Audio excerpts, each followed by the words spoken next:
25 मई को जो तीसरे चरण का झारखंड में जो चुनाव होना है उसके लिए एक और सीट है जहां पर जंग काफी दिलचस्प बनती हुई नजर आ रही है और वो सीट है गिरिडीह की।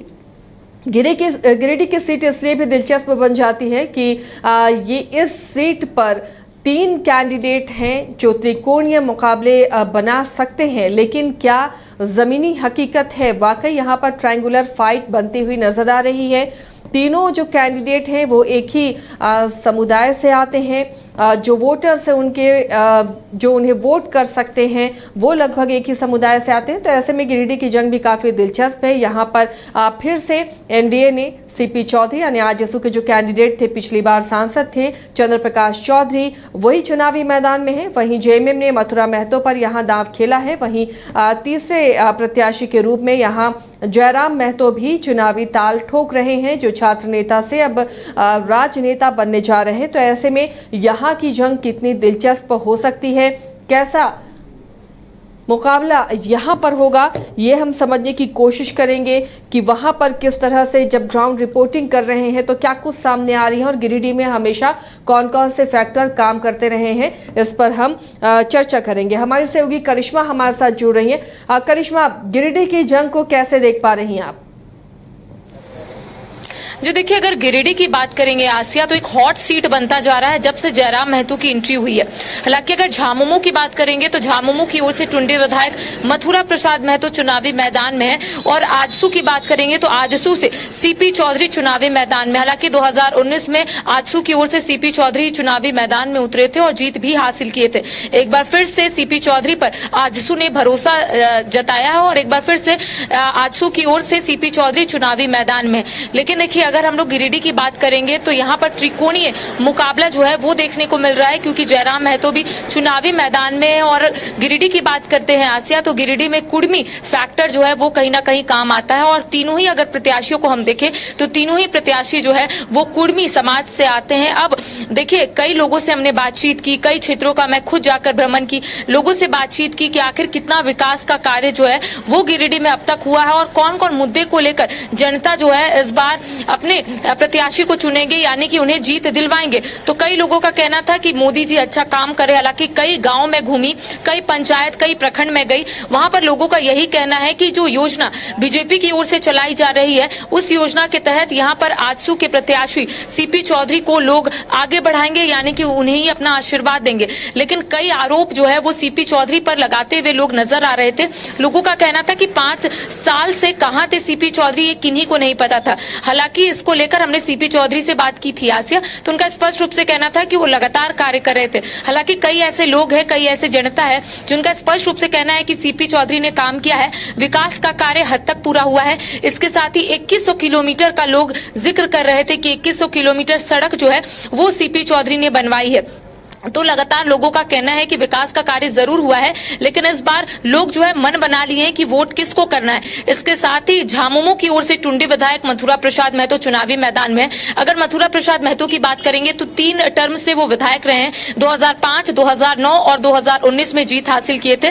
जिसके बाद झामुमो की ओर से उन्हें चुनावी मैदान में भेजा गया है। अब पूरे दमखम के साथ मथुरा प्रसाद महतो चुनावी मैदान में अपने विजन लोगों के समक्ष रखते हुए नजर आ रहे हैं। क्योंकि अगर पार्टियों की बात करेंगे तो लगातार बीजेपी की ओर से कई गारंटी का जिक्र किया जा रहा है, तो वहीं इंडिया गठबंधन की ओर से कई गारंटी का जिक्र किया जा रहा है। और यही वजह है कि मथुरा प्रसाद महतो लोगों से मुलाकात कर रहे हैं। तो झामुमो का जो विजन है उसे रखने की कोशिश कर रहे, अपना जो विजन है उसे रखने की कोशिश करे। इस बीच आपने देखा होगा कि जितने भी झामुमो के नेता है जब भी जनसभा को संबोधित करते हैं तो एक बात का जरूर जिक्र करते हैं कि झारखंड में केंद्रीय जांच एजेंसी का दुरुपयोग किया जा रहा है। और ऐसे में आपने देखा होगा आसिया कि झामुमो के जितने भी प्रत्याशी है या फिर कांग्रेस के जितने भी प्रत्याशी है, उनका यही कहना होता है कि केंद्रीय जांच एजेंसी का दुरुपयोग किया जा रहा है, लेकिन जनता मुड़ बना ली है। अगर हम जयराम महतो की बात करेंगे आसिया, तो छात्र नेता थे पहले जयराम महतो, फिर राजनेता बने और उनके पीछे एक युवाओं की फौज है और एक विजन लेकर वो आगे बढ़ रहे हैं। सिर्फ गिरिडीह ही नहीं बल्कि कई लोकसभा क्षेत्रों में अपने प्रत्याशी के नाम की घोषणा कर दी है जयराम महतो की पार्टी ने। तो कह सकते हैं कि जयराम महतो भी लगातार लोगों से जुड़ रहे हैं। अब देखने वाली बात होगी कि परिणाम किसके पक्ष में आते हैं, लेकिन त्रिकोणीय मुकाबला जो है आसिया वो गिरिडीह में जरूर देखने को मिल रहा है। जी दोनों ही के लिए स्टार प्रचारक भी वहां पर लगातार पहुंच रहे हैं करिश्मा, और चुनावी अभियान में जुटे हुए हैं। आपने देखा कि किस तरह प्रत्याशी चुनाव प्रचार में लगे रहते हैं, रात दिन वो मेहनत कर रहे हैं, चुनाव के मैदान में पसीना बहा रहे ताकि जनता उन पर एतबार करे और उन्हें जीत का सेहरा पहनाए। इधर इन तीनों प्रत्याशियों के चुनाव प्रचार किस रफ्तार से नजर आ रहे हैं, क्योंकि अब वक्त बहुत कम है और 25 तारीख को यहाँ इलेक्शन होने हैं और 24 घंटे पहले 48 घंटे पहले प्रचार भी थमना है। तो ऐसे में किस तरह का यहाँ पर प्रचार नजर आ रहा है? जी आसिया, 25 मई को 4 सीटों पर चुनाव होना है और ऐसे में 23 तारीख को प्रचार प्रसार थम जाएगा। इससे पहले जो भी प्रत्याशी है वो चुनावी मैदान में पूरे दमखम के साथ लोगों के बीच जा रहे हैं और जो 2 दिनों का वक्त बचा हुआ है उस 2 दिनों में ये चाह रहे हैं कि जनता के समक्ष अपना विजन रख ले कि आखिर प्रत्याशी क्या चाहते हैं और प्रत्याशी अगर जीत कर आएंगे तो किस तरीके से विकास का कार्य करेंगे। अगर मथुरा प्रसाद महतो की बात करेंगे, जो इंडिया गठबंधन के उम्मीदवार है, झामुमो की ओर से उन पर जो है भरोसा जताया गया है, तो मथुरा प्रसाद महतो भी अब पूरे तरीके से लोगों के बीच जा रहे हैं, क्योंकि 2 दिनों का ही वक्त बचा हुआ है और ऐसे में प्रत्याशियों की ओर से ये कोशिश की जाती है आसिया कि एक एक गांव पहुंचे, एक एक प्रखंड पहुंचे, एक एक पंचायत पहुंचे, ताकि लोगों का मिजाज जान सके। और ऐसे में जितने भी प्रत्याशी है चुनावी मैदान में, चाहे हम जयराम महतो की बात कर लेंगे या मथुरा प्रसाद महतो की बात कर लेंगे, सीपी चौधरी की ही बात कर लेंगे, तीनों ही प्रत्याशी सिर्फ 2 दिनों का वक्त है और इस 2 दिनों में पूरी ताकत जो है अपना झोंक रहे हैं, ताकि जो जनता है वो उन्हें समझ पाए कि आखिर जो प्रत्याशी जीत कर आएंगे किस तरीके से काम करेंगे। देखिए, सभी का अपना अपना विजन है। किसी का कहना है कि विकास का कार्य आगे बढ़ाना है, किसी का कहना है कि रोजगार के मुद्दे को आगे लेकर जाएंगे, तो कई प्रत्याशियों का यह भी कहना है कि जिस तरीके से पलायन की स्थिति जो है वो देखने को मिल रही है उसे कहीं ना कहीं दूर करना है। तो सभी प्रत्याशियों के दावे और वादे जनता के समक्ष रखी जा रही है। अब सिर्फ 2 दिनों तक ये प्रचार प्रसार चलेगा। प्रचार प्रसार थमने के बाद जितने भी प्रत्याशी है वो डोर टू डोर कैंपेन करेंगे और अपना जो मुद्दा है, जो विजन है, उनके समक्ष रखने की कोशिश करेंगे। देखिए, 25 तारीख को बहुत ही दिलचस्प जो चुनाव है वो देखने को मिलेगा। 4 सीटों पर मतदान होगा और ऐसे में 4 ही जो सीट है वो कहीं ना कहीं हॉट सीट बनता जा रहा है। चाहे हम रांची की बात कर लेंगे, जमशेदपुर की बात कर लेंगे, धनबाद की बात कर लेंगे, ऐसे में सभी जो सीटें हैं वो हॉट सीट बनता जा रहा है और उसमें गिरिडीह भी एक है। तो गिरिडीह में त्रिकोणीय मुकाबला जरूर देखने को मिल रहा है। अब देखने वाली बात होगी कि आखिर तीनों ही प्रत्याशी किस तरीके से जनता को रिझाते हैं और जनता किन्हें चुनकर आगे लेकर आती है। जी करिश्मा, अक्सर देखा जाता है कि जो जीते हुए कैंडिडेट होते हैं और दूसरी बार भी उन्हें प्रत्याशी बनाया जाता है तो एक पकड़ उनकी होती है और अपने जो 5 साल के कार्यकाल होते हैं, जो उन्होंने काम किया है अपने कार्यकाल के दौरान, वो जनता के समक्ष वो रखते हैं। अधूरी योजनाएं उन्हें पता होती हैं और उसे पूरा करने का आश्वासन भी देते हैं। ऐसे में किसी नए कैंडिडेट का, चाहे वो जयराम हो या मथुरा महतो हो, जो अपने अब विधायक रहे और सांसद के लिए चुनाव लड़ रहे हैं, तो ऐसे में उनके लिए किस तरह से और चुनाव प्रचार में जोर लगाने की जरूरत है या किस तरह का मुकाबला ऐसे कंडीशन में देखते हैं?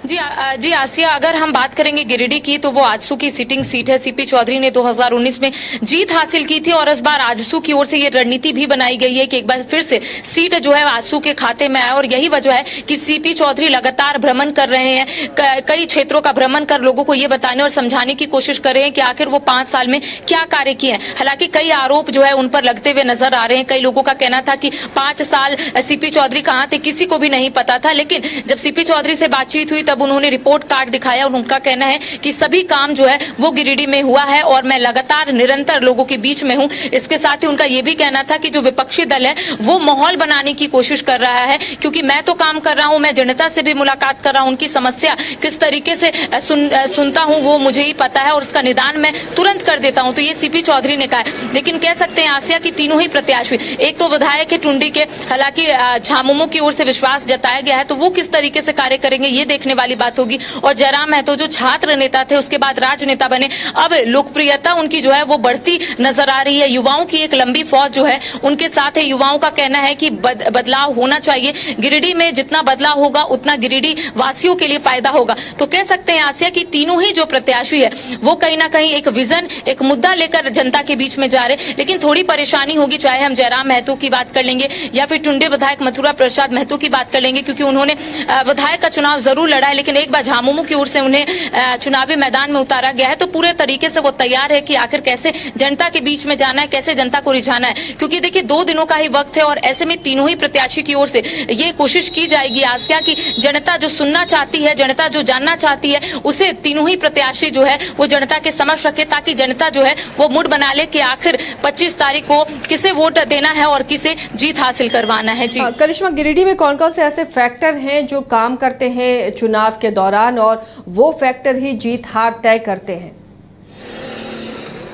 जी देखिए, एक तो कुर्मी फैक्टर जो है यहाँ पर काम आता है और तीनों ही प्रत्याशी जो है वो कुर्मी समाज से आते हैं। देखिए सीपी चौधरी जब 2019 में जीत हासिल किए थे तो एक बड़ा फैक्टर जो है वो कुर्मी का सामने आया था और यही वजह है कि आज माफ कीजिएगा, यही वजह है कि एक बार फिर से तमाम जो प्रत्याशी है वो दमखम के साथ इसलिए चुनावी मैदान में पूरे तरीके से अपना ताकत झोंक रहे हैं, क्योंकि तीनों ही प्रत्याशी की बात करेंगे, मथुरा प्रसाद महतो की बात करेंगे वो भी कुर्मी है, अगर हम जयराम महतो की बात करेंगे तो वो भी कुर्मी है और ऐसे में सेंधमारी जरूर देखने को मिलेगी आसिया। लेकिन यहाँ पर अगर हम बात करेंगे गिरिडीह की, जैसे मैं लोगों से बातचीत की, लोगों से ये जानने और टटोलने की कोशिश की कि आखिर यहाँ पर कौन सा मुद्दा काम आता है, आखिर कौन सा फैक्टर काम आता है। लेकिन जिस तरीके से मैंने आपको कल बताया था आसिया कि हजारीबाग में ऐसा देखने को मिला था कि लोग अपने मुद्दे को लेकर बीच में जा रहे हैं, सड़कों पर जा रहे हैं और ये बताने और समझाने की कोशिश कर रहे थे कि आखिर हजारीबाग में क्या कमी है। उसी तरीके से गिरिडीह में भी हमें देखने को मिला कि हर एक लोग जो है वो मुद्दे के साथ ही बाहर निकल रहे हैं और यही बोल रहे हैं कि जिसे भी वोट करना है मुद्दे के साथ वोट करना है, विकास का कार्य अगर जो करेगा उसी को आगे लेकर जाना है, जो शिक्षा व्यवस्था ठीक करेगा उसी को आगे लेकर जाएंगे। तो कह सकते हैं सीपी चौधरी ने जो 5 साल में कार्य किया है लोग भली भांति जानते हैं कि किस तरीके से उन्होंने काम किया है, या फिर लोग ये भी देखने के मूड में होंगे कि कुछ बदलाव हो। अब देखिए जनता के ऊपर निर्भर करता है आसिया की आखिर जनता जो है वो किसे आगे करेगी। जनता जनार्दन होती है और ऐसे में जनता जो सोचती है, जो करती है, वही आने वाले समय में परिणाम जो है वो निकलकर सामने आता है। जो फैक्टर यहाँ पर देखने को मिल रहा है कुर्मी फैक्टर जो है वो यहाँ पर काफी महत्वपूर्ण है। अब देखने वाली बात होगी कि तीनों ही जो प्रत्याशी है कुर्मी समाज से बिलोंग करते हैं, तीनों ही प्रत्याशी किस तरीके से लोगों के बीच जाएंगे और कौन किसका सिंधमारी करेगा, ये देखने वाली बात होगी। जी चलिए, शुक्रिया करिश्मा इस तमाम जानकारी के लिए। तो गिरिडीह की जो सीट है यहाँ की जंग भी काफी दिलचस्प नजर आ रही है। यहाँ पर मथुरा महतो और चंद्र प्रकाश चौधरी आमने सामने हैं, तो वहीं जयराम महतो यहाँ पर ट्रायंगुलर फाइट बना सकते हैं और लगातार जनसंपर्क